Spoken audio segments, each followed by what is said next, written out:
go around telling people what your story is. Everybody has a story. 80% don't care and 20% glad it's you. It doesn't matter about what happens to you. What matters is, what are you going to do about it?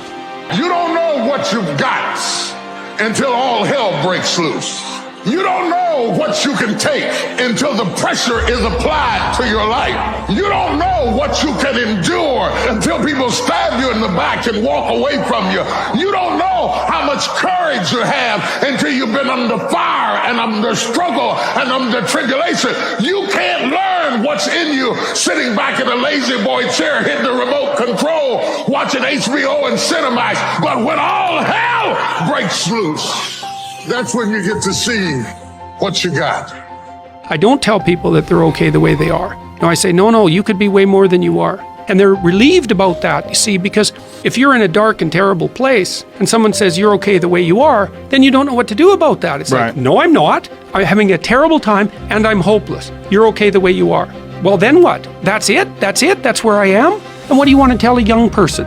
You're 17. You're okay the way you are. It's like, no, you're not. You got 60 years to be better, and you could be way better. You could be incomparably better across multiple dimensions. And in pursuing that better, that's where you'll find the meaning in your life.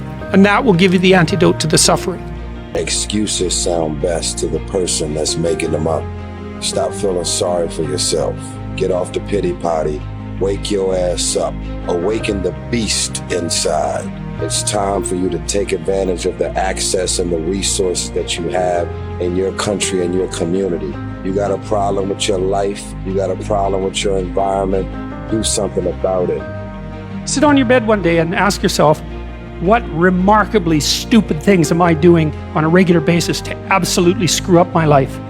And if you actually ask that question, but you have to want to know the answer, right? Because that's actually what asking the question means. It doesn't mean just mouthing the words. It means you have to decide that you want to know.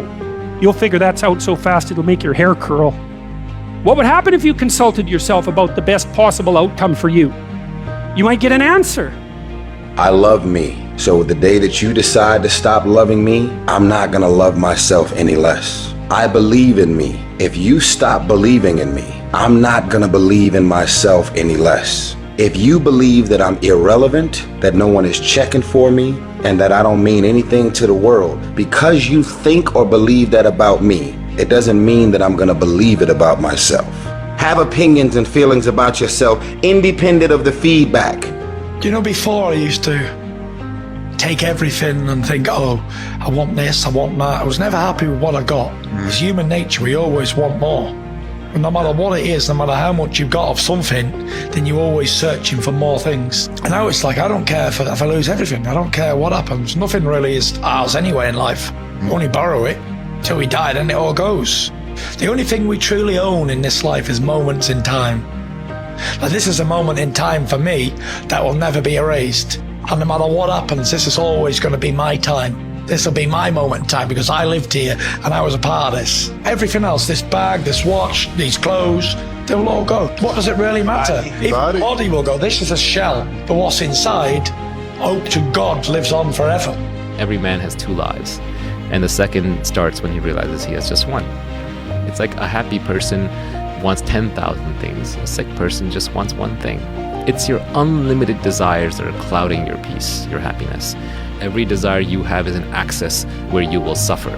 So just don't focus on more than one desire at a time. The universe is rigged in such a way that if you just want one thing and you focus on that, you'll get it. But everything else, you gotta let go. Fear is not real. The only place that fear can exist is in our thoughts of the future. It is a product of our imagination, causing us to fear things that do not at present and may not ever exist. That is near insanity. Now, do not misunderstand me. Danger is very real, but fear is a choice. We are all telling ourselves a story.